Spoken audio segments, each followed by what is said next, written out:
Mbote bandeko banson balandi chancela chala news bozali ebele liboso ya ba support ya communication na bino pona kolanda biso lisusu mokolo malelo eza esengo mingi pona nga ko retrouver bino encore mokolo na lelo. Je pense que bato nyonso oyo basalaka ba wifi na bango eza activé, bato ba gigabyte baza ba giga ba mega pe bongo na bongo pona kolanda Exodus Lukombo Lema pour les intimes au boningaka mingi vraiment au bobengaka pour nous dire oleka maman tozana posa ko yoka yo tozana suna posa ko zwa ba information sur l'évolution de notre pays, sur comment les choses évoluent bien entendu.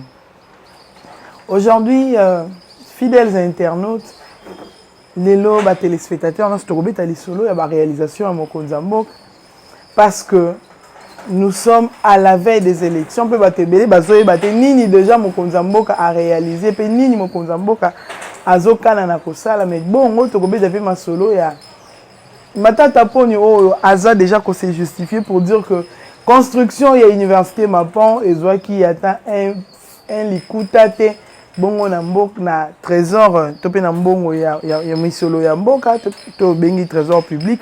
Également to kobeta masolo ya lolenge nini sensa o d'ailleurs déjà eza lisusu légitime te to pe légal te to moni bongo olenga nkoi kobima kosala sortie médiatique moko to kobeta lisolo nango ensemble na bino pe to kokende ensemble na bino ko féliciter mwana mboka bakole pona ko tombola lisusu drapeau ya mboka na biso. Mais to kozala mingi na ba actualité politique bande ko balandi. Je viens encore une fois le dire aujourd'hui que ça fait mal. Et ça, la rabiso pas si comme on a le Congo, a la chance, les sous, il y a kozwa président ou azali ressortissant, Yamboka Congo, président Oyo, azali na volonté politique, le président ou azosa na makamboye comme on a la mise à bateau. Mais bateau bazo tombokela et ming ezapekaka biso moko ba congolais, utilisé par des personnes qui ont des nationalités. N'est-ce pas douteuses, utilisées par des personnes oyo baya ko sala politique pour un intérêt personnel na bango, oyo baya ko sala politique pour un intérêt privé na bango. Ces gens cherchent à manipuler les Congolais, les pères et les mères pour se révolter contre des Congolais, des pères et des mères.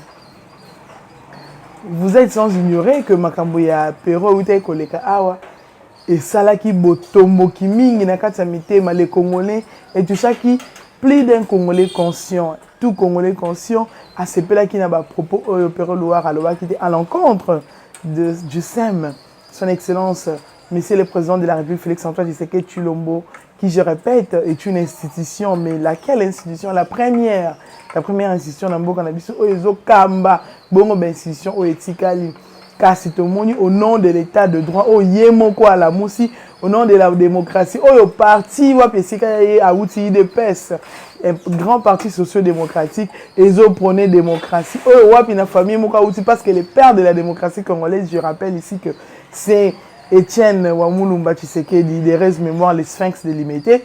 Car si ton Félix-Antoine Tshisekedi, tu le moment où on a eu pouvoir, alors je sors d'une famille démocratique, d'une famille politique socio-démocratique. D'où l'importance également, il y a que ça, la République démocratique du Congo, on a rappelé encore une énième fois que la République démocratique du Congo, la démocratie n'était que sur le plan de texte, mais sur le plan de fait, on ne vivait pas la démocratie. Si on retombe la démocratie, on a rappelé à moi les sous entre autres, la liberté d'expression, d'opinion, même des pensées. Mais si on bat belé, comme je ne sais pas ce qui est de manière brisque de vie démocratie, préparation et la quitter. Les gens confondent cette liberté na libertinage. Mais tout le monde a se posé la question, comment député neni comment honorable, comment communicateur, tout journaliste neni. Au monde sans éthique, sans déontologie, sans valeur et sans morale. Le cola les lots dans la démocratie où ils ont permettre na mutu nyonso azaki na téléphone na ye ya koni asomi smartphone lobi kuno mona ye a créer chaîne YouTube te pas commencer la ba live na Facebook na ye na ba TikTok na ye na ba Twitter na ye ko posta ka bikoma comme jusqu'à insulter le président de la République. Pero Louara a yélissus pour la deuxième fois. Toujours des attaques contre le chef de l'État. Et les Congolais conscients, qui ne sont d'ailleurs pas membres de l'IDPS, non, non, non, c'en est de trop. Dominique Mounongwaleka qui a Assal Makamou et incité Batou na haine. Et incité Batou na bokabouani. Et même Batou na division, na ba séparation. Aza Mouta Moïse Katumbi. Mais Perron Noir, c'est journaliste, un garçon qui sort, on ne sait d'où, ayaki na média, moun so mona qui a na média. Et aujourd'hui, c'est dans le luxe. Juste parce que bazo pesaye quelque chose, il y a ko fingaka mokonzamboka. Il y a ko confondaka liberté et il est fier de dire que nazaka na mboka comme si on ne pouvait pas le voir. Comme si on ne pouvait pas l'interpeller. Nous avons vu aujourd'hui un ASBEL, association sans but lucratif, ou les d'ailleurs apolitique. Nous devons rappeler que ASBEL ming est apolitique. ONG est apolitique. Mais on a vu ASBEL pour justice, Koloba était contre bateau bazo ko attaquer les membres il y a ensemble. Moi jusqu'à tout jusqu'à quand on reçoit ma conscience à battre. Jusqu'à quand on reçoit ma conscience, tu envoies des gens. C'est comme un père qui envoie ses enfants aller insulter les voisins. Et quand les voisins, au lieu de répliquer en insultant aussi, les voisins répliquent en éduquant tes enfants, en les recadrant. Voyez ici que biso a pas de film raté mala souka tout reçoit au film bogoye ba biso bogozomi sur ma bé.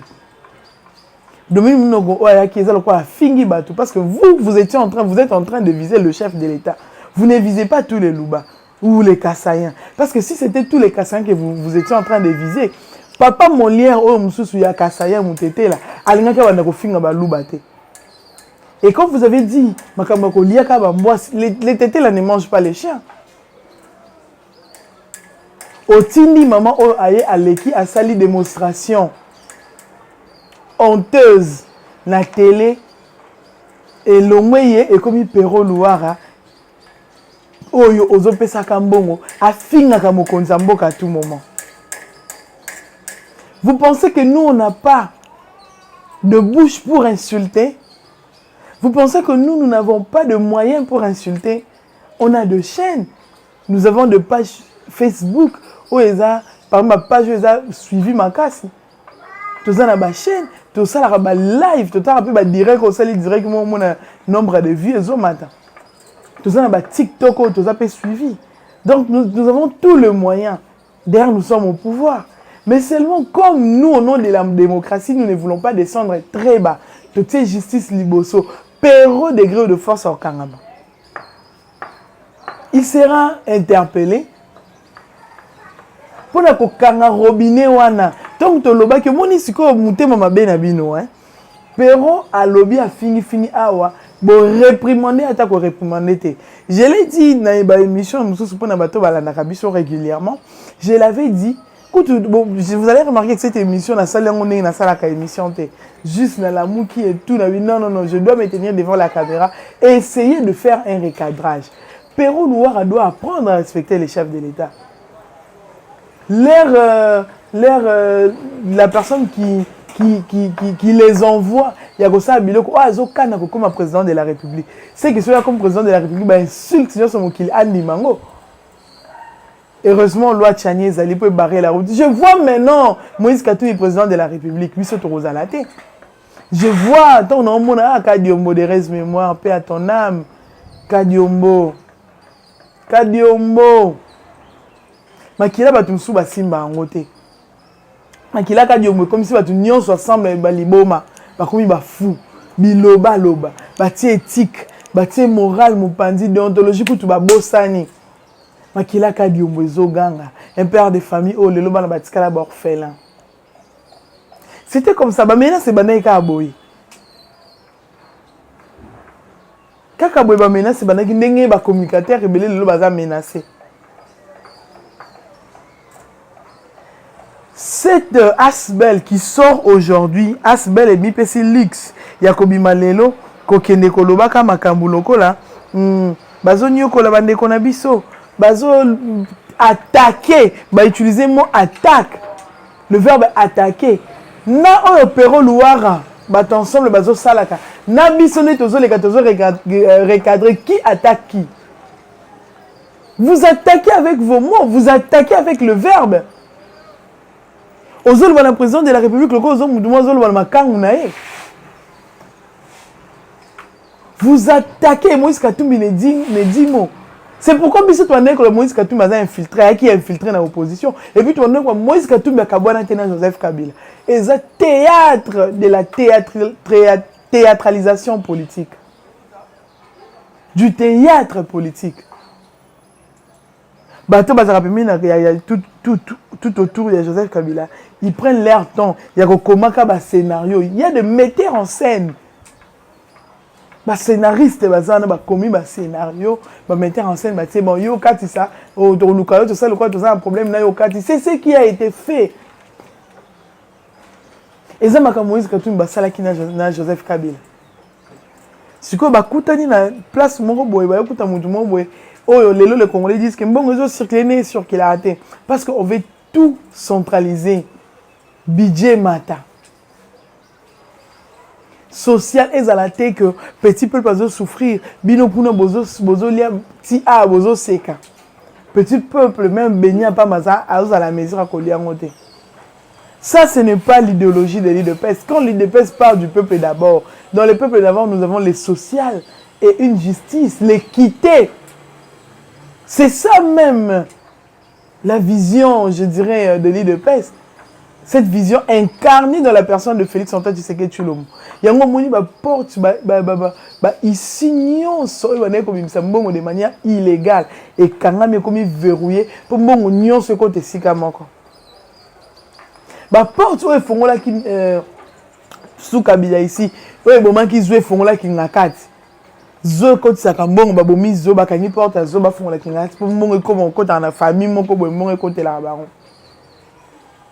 Ba porte o fongola ki mbongo tomoni bukanga lonzo eloko alukute telemienzo lokwa basomeli omoni voiture ba ici non pesa mbongo ba admettant tout le cas voiture mon normal tout le mutu comme normal ba to soma juk pesa mbongo to soma lokar moko juk omoni juk e telemi wana milibanda ba enjolivango zoka moteur ezate tie yaki na batindika kyango bazwi mbongo o siko fallait basomela o basomela pas mbongo fallait basomela mutu ba ke basomela bango mutu ka busu c'est ce que Matata Ponyo a fait. Aujourd'hui, il sort. Azosa la sortie a multiplié la sortie médiatique. Banda cour constitutionnel, c'est ça qui, mimonaki incompétent. Yako simbaye. Tala nini nimboka na biso ti valeur ezaki automo. Mboka ngo ke boson deni. Tout le monde projet nyonso irréalisé. Il y a Matata Ponyo me kuna ka tongi université et il passe na tunio Matata bano le ko nzolo ba yo moko bilobe la mbongo ba kongole ba lia kango bilia liate oleki okomi biloba loba mon université l'université Mapon et tongami a été la construction de l'université Mapon et bimisa ata et joie ata et likuta te na mbongo ya trésor public. Mais c'est faux et archi faux. Tu t'accuses toi-même. Ozo mifunda. Yangona ba dossier na nyonso to sengi na papa Gilles Alingeti. Le 19 on sera là. Le 19 vraiment na rencontre citoyen oyo kozala entre cette rencontre citoyenne oyo kozala entre IGF et la population congolaise. Nous serons là. Je pense que ce sont parmi les choses au photo et sengi la biso kolobana na papa Gilles Alingeti l'inspecteur général et c'est comme ça tout le bana yoza l'histoire mokonzi tala bato ba yibaki avant parce que les gens pensent que les Congo d'aujourd'hui comme Félix Antoine Tshisekedi Tshilombo président c'est un pays na yenan ceux qui a l'ongné comme président non le Congo appartient aux Congolais et c'est l'argent du Congolais qu'on a volé l'argent du Congo qu'on a volé l'argent des Congolais Matata Ponyo a détourné IGF c'est une institution il y a l'État. Ils dépendent de la présidence de la République. Et que ça, la moussala, le chef d'État va finir na passé.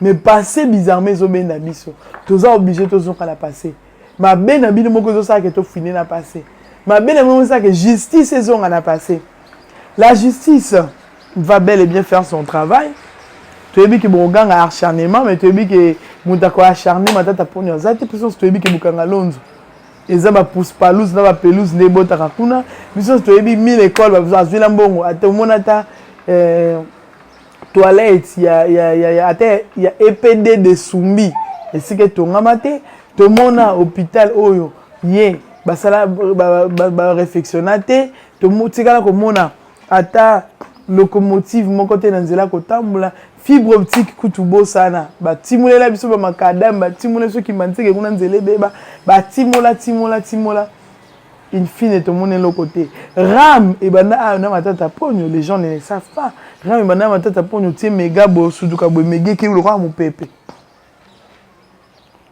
bo yibi na ndenge moko non ba banque oyo ke notre ba kombo na yo to moni BGF banque déjà ba yibi bango soki combien d'argent bon so eza nango technique faux technique bo bimisi mbongo tout est possible en politique faut pas qu'on néglige ma information msusu le quoi tozo lo baka déjà ba banque oyo gouvernement alekaka pona kofuta ba fonctionnaire pona kofuta ba militaire tout bon disons ba fonctionnaire nyonso ba banque partenaire il y a l'état au matata ponyo a proposé parce qu'à l'époque tu as vu ça a été projet il y a bancanisation ils allaient qui y a yem d'être qui m'a bancanisation ba recto commission ça bimi saka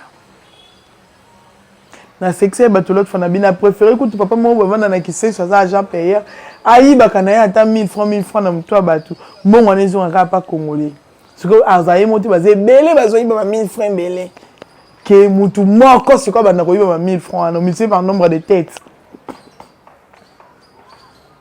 Nous appelons le Congolais à une conscience de mission à l'activer parce que les gens qui vont adhérer bien adhérer na ba parti pour monter azana mbongo te matata azana mbongo mais mbongo na yo Congolais mbongo lia mais yeba ke na vota ka été mutu tazali premier ministre asali ya monstre asali makamba ko kamwa il y a somme ya mabe c'est comme mutu soit comme président de la République en ça l'année dans cette banque centrale écologique comment va na ndaku na ye banque centrale écologique comment va na ndaku na ye yema ko vous excusez moi de comme ministre à finance ministre économie comme ministre à budget yemoko a comme premier ministre payé moko je pense gouverneur de la banque centrale. Ça c'est de la méchanceté pure et simple mais gestion oyo et où tu collègues période akabi o ba retomber dans weza visible ti mokolo na lelo. Et bien, tu le qui également, tu peux beta masolo, moi, qui a 500. Eh! Ben, la loi électorale, ils ont les cas, ils ont un intérêt à Congolais. Oh, traçabilité, la publication, na ba bureau de vote. Loi électorale, il faut que tu aies tweeté, pas hasard pour ça. La publication et ça va résulter au bureau de vote. C'est parmi les dispositions, il y a la loi électorale. Tant que tu recadres, tu as la tweet pour aloba sousou et là comment recadrer na yangote. Et je sais que Fayoulou c'est un député. Ils ont initié le bureau qu'on a les médias pendant que le Parlement il va siéger, va proposer sur place. Oyengankoi. Alingazon soit na consensus. Ta ba tuna mtu na bon li solo msu na mtu na bon ezala te donc bon ba lota kaka dialogue. Na pelo ba tu ba lota kaka dialogue. Ko ba zala suti na bango ezala kaka pelo te ke biso to tourna ka autour ba dialogue. Alobito ba ça la consensus pour na ko éviter crime légitime. Toujours ba te crime légitime de légitimité au yazobena. Par rapport à quoi? Parce que cette loi, nous tenons sur la conscience à la loi, azotanga ba proposition à loi électorale à comprendre que loi électorale et répondre ne ba besoin pe ne ba question surtout se poser en ndako papa Molière vraiment libabe po na mboka tala sous moi na yake otsa génieur a 5 bana kimbanse maman na ngai tala mona papa Molière mususu moi sikuna député bokilo na ya député famille ba tout ça les familles ne mani biso ba congolais ba question na nyonso ba inquiétude ba tona sur loi électorale et répondre déjà. Alors que santé bien nazo s'efforcer depuis 2 jours. Musalo lokwa to linyango makasi. Lokwa to za pour ça ko sala ka ba analyse ko informer ka congolais. Bo supportaka biso pardon bande ko nanga vraiment bo supportaka biso moi mukim. Alors nous allons dire ici que à une assemblée va réfléchir rapidement à vraiment une assemblée va trouver consensus pour la contenir la loi électorale afin d'éviter la vidéo quoi. Mais assemblée ils ont un vrai temple à l'Assemblée nationale, ils ont un vrai temple à la démocratie. Wape sika bazo sale la ba règle les autres à l'appliquer. Bolinto le ba règle to qui ne gouverne tout ça la consensus, tout ça la parce que quand on parle de consensus les gens pensent que ça mokmo boye ceux qui nini et ça le quoi to be ngone na lingala to pe ki Congo facile le quoi ba kinzondi. To vanda to lo ba pendant ce temps 2023 et ça comment déjà. C'est révolu bilo quoi les amis bo fait dans la 2000 année passée. Les trains est en marche, nous sommes en train d'évoluer. Les élections, nous avons hâte pour les Canada élections en 2023. Tout ça pour ça. 2023, tous les Canada élections. Nous n'avons plus besoin de passer par ceci, par cela. On n'en a plus besoin. Et c'est ça ici qui n'a plus d'ailleurs besoin d'être existé. C'est ça que le président de la République Félix Antoine Tshisekedi Tshilombo. Et Zolié dans un bon mboka pamba. Evoluer en mboka pamba. Evoluer en mboka pamba. Je veux faire vraiment na ndeko Joseph Olengankoi. O azomona susu eloko sense ezo sala te. Soko rozonga na opposition. Songa na obolole na bolamu nyonso na opposition. Parce que l'union sacrée a ils ont dérangé à battre l'union sacrée dans ma valeur. Moïse Katumbi yana zo kokasu union sacrée.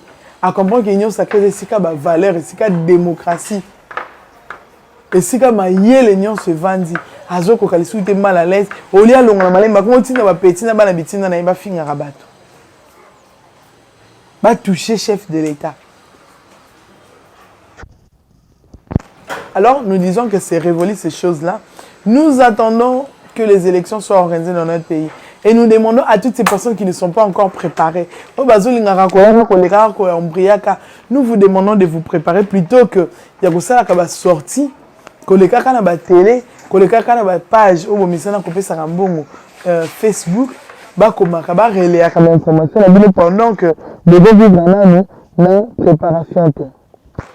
J'ai dit tout à l'heure que nous allons parler du bilan du chef de l'État. 800 millions au Batika qui n'a réserve. 800 millions au Joseph Kabila na Batuna. Bino Matata. Botika 800 millions. Bino Katumbi. Botika 800 millions. Pour Sali bloc. Il y a bateau Bajira qui mboka mabe. Bloc bateau Bajira qui mboka mabe. Botika 800 millions il y a réserve. Aujourd'hui, il y a plus de 3 millions de réserves aujourd'hui. Tu peux te lever dans régie financière à Kaka. Ça qui aime. Tu peux te comme Félix Antoine Tshisekedi Tshilombo. Tu peux circuler ça va venir en 2023. Tant l'économie la stabilité, ces choses-là viendront. Et le roi Bible va chercher premièrement le royaume des cieux. Les restes, le roi Matabis. Pareil pour ce que le président de la République Félix Antoine Tshisekedi Tshilombo est en train de faire. Social, et govanda malamu. Quand les choses sur le plan économique, sur le plan financier, même sur le plan budgétaire, et govanda. Et comme ça, il y a des conséquences dans le circuler malamu. D'ailleurs, moi, je commence sur clé parce que j'ai dit ici que les fonctionnaires sont maintenant bien payés. Salaire de fonctionnaire et matin. Salaire de militaire et policier et matin. Salaire d'enseignant et matin.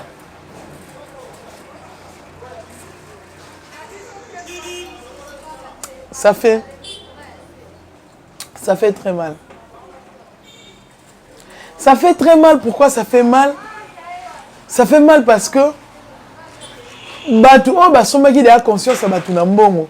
Bazo sala tout. Bah, continuer que somba conscience à Batu. Bah, aveugler Batu. Bisoué Tokolo, bah, que Félix, en fait, c'est que tu le bats. Sali, nous sala mounene. Enseignant, oh, aza conscient. Au moment qui va enseigner, moussou baleki. Tout le monde va enseigner, moussou baleki, n'engeni balobi. Que le chef de l'État a bel et bien raison. Ne m'a kaboloba qui sur l'enseignement congolais. L'enseignement est comme qui très bas, les niveaux très bas. Enseignant, oh, il y a beaucoup de temps qui étudiant, top élève, à corrompre, tina souka. Et ça, c'est que corruption, oh, enseignant, ça, là, qui, jeune, top moto à corrompre, qui, au commun, dans aspiration, comme enseignant, le coup, comme enseignant, il faut conjuguer verbe être été. Le coup, le recrutement, tu es bien, un salamaki, Kabila, tu as recruté dans les désordres, sous Kabila, recrutement, armer la police, que tu as lobaté. Dans le service public, le bâtiment pose à moi, il y a erreur. Pas Baboua qui est DG Akuna. Pourquoi vous avez pas qui est ministre provincial? Pas Baboua qui est bimi député. Au moins, Nzambe na ngambo ka uti ya kokufa. Mboka uti ya kokufa. Yango zo mona loi électorale les autres ça bon mabe bon mesana ki maman. Bon mesana ki papa bimi député. Maman tant papa bimi député qui est kuna ministre maman suppléante na ya tikali ko bima député. Deuxième suppléant na ye tant à rebeter sur maman match maman qui est kuna qui est ministre provincial. Deuxième suppléant na ye makangu a commis député. Les gens étaient habitués à ces choses-là, aux antivaleurs. On a normalisé à un certain niveau. Ma bé comme une normal. Ah, basta karoba, ça la Congolais zagine sous les locaux le bâti. Mais les lots démocratie et ça les que Congolais comme le va enseigner puis ba lobby. Oh bah il va compter chef de l'État makamba lobby au lieu loba bongo il fallait organiser. Et là qui c'est que niveau est bas? Écoutez, les chefs de l'État a lobby bien que le niveau est bas, mais qu'est-ce que nous faisons? Nous nous efforçons. Il y a qu'à remonter niveau na bango. Donc organisé entre autres tant bon niveau na bango fait à la remontée comme ça la moi remise à niveau ba bloc moi bon c'est que bolé kana ba atelier na ba formation na bloc on agence donc bango ba comprendre que état français chef de l'état loba kité écoute ba na lingala mais cette phrase a été en français ba comprendre était que effort chef de l'état tout ça les là comment être bango niveau ko update ko ça la updating à chaque fois il y a parce que de nouvelles leçons c'est dans il a de même l'exemple de climat. Situation climatique. Aujourd'hui, il y a un réchauffement climatique, il y a la pollution. Ce sont de nouvelles donnes. Il y a que si ça peut insérer dans le programme, dans le programme d'enseignement dans le cannabis. Donc, on va comprendre qu'à un moment, au lieu de ça, il faut faire la réforme. Au lieu de ça, il faut penser à la solution. Mais il a pensé, presque c'est pareil. Qu'est-ce qu'il propose? Mais il a proposé. Il a proposé ce qui sera fait. Il a parlé pour l'armée, l'infiltration, le niveau de l'armée. Tant qu'à l'équipe, les 13, les 14, on a vu, il y a eu des ateliers. Oui, Salamaki, pour le niveau éthique et déontologie, il y a militaire, FRDC. Mais les gens oublient également que le 27 juillet, le président de la République avait lancé à Kinshasa la construction, il y a poste électrique, où il y a 220 kV. Oh, il y a travaux nango. Les lots, comme il y a 50% à réaliser. Promet à carrière, à réaliser. 50% à réaliser. Surtout, il y a beaucoup plus de 2 millions de Congolais qui ont bénéficié à courant. 2 millions. Et ça, on compte. Oh, Kabila, ça, il y a plus de 100 Congolais qui vont bénéficier. Mais Félix, toi, tu sais que tu l'as. Oh, d'ailleurs, Snell. Ah, Nzambalola. Le chef de l'État doit tout faire pour que la Kabylie tombe totalement. Ce qui est là, courant maï, c'est parce que la SNEL est la régie des eaux. Dans le partage, il y a pouvoir, on a tout ça dans la coalition FCC Cash, il est là. Et ça, FCC, tout pousser chef de l'État à ça le changement rapidement et mandataire. Tous les kabylistes vont tomber. Que la Kabylie, la machine Kabylie soit vraiment mise à côté, mise à l'écart. Tout ça, on vient dans la quarantaine. Batika biso mo ba congolais conscient. Tout ça, les réalisations, il y en a plein, mais le cas de courir derrière Ngonga, je pense que Mandeko Nanga Bozalaki et Belé à Kolanda Biso Nanzela, vraiment, il y a Massini. Vous avez été nombreux. Ngonga na Lobarango, toujours, qui est ennemi numéro 1 à Biso. Voilà pourquoi nous sommes venus, nous sommes maintenant au terme de notre émission du jour. La chancelière Tchala News. Toye Bisibino. Bonne condition d'écoute pour nous vidéo na Biso na Ngonga. Mon côté na tongo tozo tsango na nzela ya Massini. To sengi vraiment beau suggérer parce que vos suggestions, il y a même matière, vos suggestions, il y a même force, et ce sont vos suggestions qui nous permettent de parfaire notre travail. Salutations à tous les Congolais qui vivent à travers le monde. Salutations également à l'ingénieur Bertin qui permet à ce que salutations et merci et félicitations à Chancelier Tchala pour son travail aux visible. Je vis la proposition, on a vu toute sa proposition à celle de Mokonzamboka. Ah, Kendalobi Jean-Pierre Bemba témoin. Oyebi bikolo nini o Mokonzamboka soit kiti lelo na ubangi pa akozwa. Oyo nde ba botaye. Ayo quand même solo rebelle na bakisi. Au-delà ya kisi, oyo Congolais ndenge ba botaye. Ayo ka solo rebelle. Ayebi ki o aza infiltré o aza une très bonne proposition.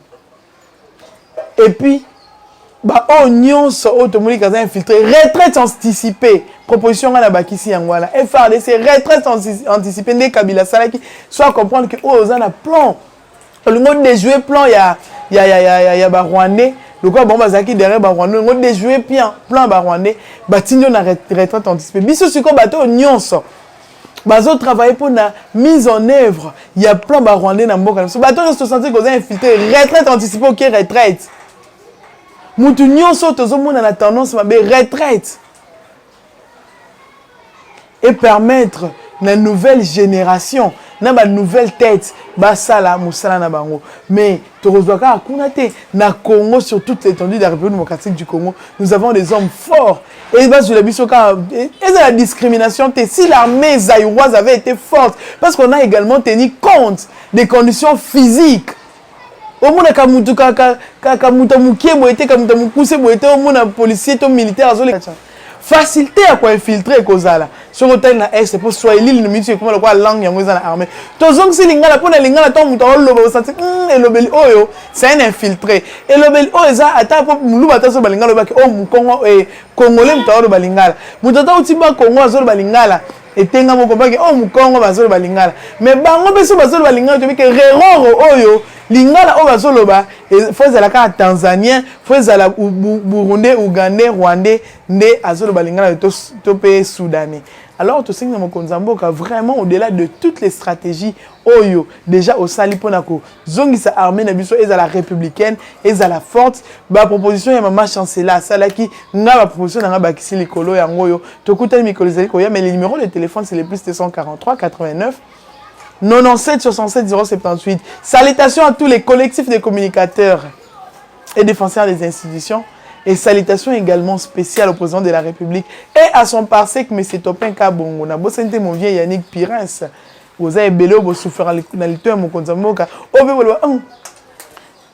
Chef, maman exode à lobby, ils ont négligé. Vous avez chance, tous les membres de chancelier, Tchalana exode. Tout ça ensemble. Maintenant, ma proposition, ça m'a déjà stratégiquement, tout ça ensemble pour co-défendre l'intégrité nationale. Il y a Mboka République démocratique du Congo. Tokutani Mba Layasima. Merci beaucoup.